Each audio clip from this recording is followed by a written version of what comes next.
అక్రమ రిజిస్ట్రేషన్ రద్దు చేయాలని డిమాండ్ చేస్తూ సంగారెడ్డి ఆర్టీఓ కార్యాలయంలో ధర్నాకు దిగిన బాధితులు, కేవీపీఎస్ నాయకులు. కొండాపూర్ మండలం మల్కాపూర్లో 2 ఎకరాల పొలం అక్రమ రిజిస్ట్రేషన్ చేశారంటూ బాధితుల ఆరోపణ. బాధ్యులపై చర్యలు తీసుకోవాలని డిమాండ్.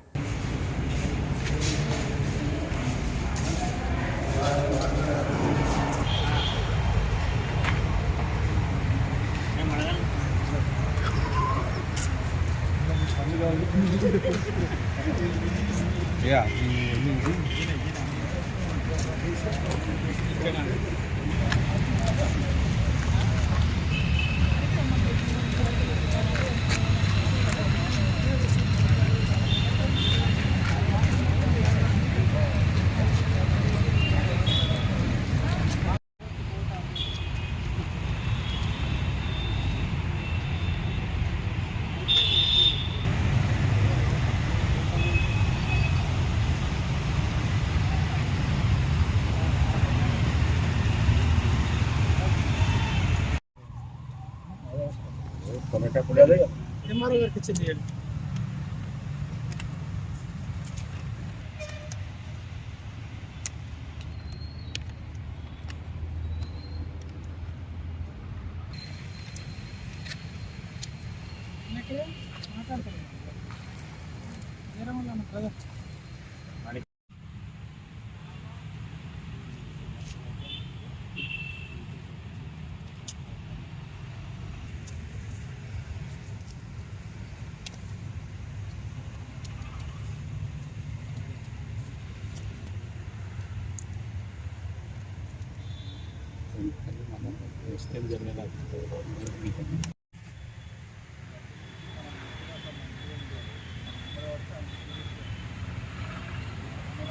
రమేశమైనము ఇక్కడ ధర్నా కార్యక్రమం నిర్వహించదలుచుకున్న మల్కాపూర్ గ్రామం కొండాపూర్ మండలంలోని మేము అందరం సభ్యులం కలిసి సుమారు 60 మంది కుటుంబాలు దీనిపైన ఆధారపడి ఒక్కొక్క రూపాయి కూడబెట్టి ఈ యొక్క భూమిని 2018లో కొన్నాం.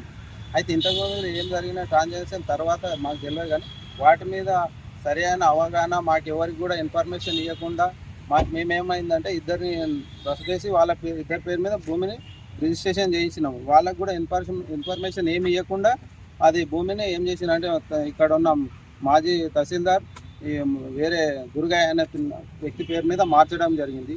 కాబట్టి మా 60 కుటుంబాలకు అన్యాయం జరుగుతుంది. కాబట్టి ఇక్కడ మేము అందరినీ కలవడం జరిగింది. కలెక్టర్ను, ఎంఆర్ఓను, ఆర్డీఓను కలిస్తే అందరు కూడా సానుకూలంగానే స్పందించారు. మాకు ఏదైతే అన్యాయం చేసిందో ఎంఆర్ఓ గారిని సస్పెండ్ కానీ ఇంకేమన్నా అయితే అంతకన్నా పెద్ద శిక్షలు వేసి ఆమెకు క్రిమినల్ చర్యలు ఏవైతే చేసినారో వాళ్ళని అందరినీ శిక్షించాలి. మాకు అన్యాయం చేసినారు కాబట్టి మా పట్ల మాకు ఇప్పించి మాకు న్యాయం చేయాలని కోరుకుంటున్నాం. కొండాపూర్ మండలం మల్కాపూరు గ్రామ పంచాయతీ పరిధిలోని సర్వే నంబరు 191/2లో కలిగినటువంటి 2 ఎకరాల 6 గుంటల భూమికి సంబంధించినటువంటిది. కోర్టు తీర్పు ఉన్నదనేటటువంటి సాకుతోని ఈరోజు కోర్టులో కూడా మళ్ళీ కేసు ఉండగా కూడా కొండాపూర్ మండలికి సంబంధించినటువంటి మాజీ తహసీల్దార్ ఎవరైతున్నారో అనిత, ఆమె మార్చి పోయే ముందు దాదాపుగా 2025 మార్చి 23వ తేదీ నాడు రోజు పట్ట మార్పిడి చేయడం అనేటటువంటి జరిగింది. చాలా దుర్మార్గమైనటువంటిది. వాళ్ళ కోర్టులో కేసులు ఉండగా కూడా ఈరోజు బాధితులు పట్టాదారులు ఎవరైతున్నారో వాళ్ళకి ఎటువంటి సమాచారం ఇవ్వకుండానే, ఎటువంటి రికార్డులు పరిశీలన చేయకుండానే ఈరోజు అక్రమంగా పట్టా మార్పిడి చేయడం జరిగింది. దీన్ని తీవ్రంగా ఖండిస్తూ ఉన్నాం. చాలా ఈరోజు అసలు పట్టాదారులకు అన్యాయం చేసేటటువంటి పద్ధతిలో ఈరోజు చూసినటువంటి పరిస్థితి ఉంది. వాళ్ళ కోట్ల రూపాయలకు సంబంధించినటువంటి భూమిని ఈరోజు ఎవరు ఆయనకు సంబంధం లేనటువంటి ఈరోజు కోర్టు ఏదో కొడుకు మీద తండ్రి కేసు వేసిరనే పేరుతోని ఎక్స్పర్ట్ కావడంతో ఆ పేరుతో ఈరోజు పట్టా మార్పిడి అనేటటువంటి జరిగింది. సంబంధం లేనటువంటి వాళ్ళకు పట్టా ఎట్లా చేస్తారు? కనీసం విచారణ చేయకుండానే, ఎటువంటి ఈరోజు ఎంక్వైరీ చేయకుండానే ఈ రకమైనటువంటి పట్టా మార్పిడి చేయడం అనేటటువంటిది చాలా దుర్మార్గమైనటువంటిది. దీనికి సంబంధించినటువంటిది విచారణ జరపాలి. విచారణ జరిపి ఎవరైతే రెవెన్యూ అధికారులు ఉన్నారో, ముఖ్యంగా పోయినటువంటి పాత తహసీల్దార్ ఉన్నారో, అక్కడ ఉన్నటువంటి ఆర్ఐ ఉన్నాడో, అట్లనే సెక్షన్లో కలెక్టరేట్లో ఉన్నటువంటి సెక్షన్ భానుప్రకాష్ అనేటటువంటి ఎవరైతే సెక్షన్ను ఇన్ఛార్జ్ ఉన్నాడో వీళ్ళందరూ కూడా కూడబలుకొని మొత్తం పెద్ద ఎత్తున ఈరోజు కోట్ల రూపాయలకు సంబంధించినటువంటి భూమిని ఈరోజు కొంతమంది కట్టబెట్టడం కోసం ప్రయత్నం చేశారు. అందుకని దీని మీద సమగ్రమైనటువంటి విచారణ జరపాలి.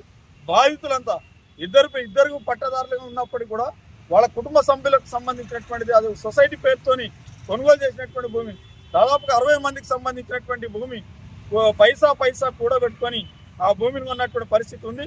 కానీ ఇప్పుడు పట్టా మార్పిడి ఎవరైతే చేసిరో కోర్టుకు సంబంధించినటువంటి తీర్పు అని చెప్పేసి చెప్తున్నారు తప్ప ఆయనకి ఎటువంటి సంబంధం లేదు. అందుకనే దీని మీద వెంటనే ఆ పట్టాని ఎవరైతే ఇప్పటిదాకా పంట మార్పిడి చేసిరో అది రద్దు చేయాలి అనేటటువంటిది మేము డిమాండ్ చేస్తా ఉన్నాం. అసలు పట్టాదారులు ఎవరైతున్నారో వాళ్ళ పేర్లు వెంటనే ఎక్కించాలి అనేటటువంటిది. అట్లనే అప్పటి వరకు ఆ 20 రోజు అది రిజిస్ట్రేషన్లు కొనుగోలు చేయకుండా వెంటనే బ్లాక్ చేయాలి అని చెప్పేసి వాళ్ళ కులవేక్ష వ్యతిరేక పోరాట సంఘం కేవీపీఎస్ తరఫున డిమాండ్ చేస్తున్నాం. లేని పక్షంలో ఈరోజు బాధితుల తరఫున పెద్ద ఎత్తున పోరాటానికి సిద్ధంగా ఉన్నాం. ఆర్డీఓ గారు హామీ ఇచ్చారు.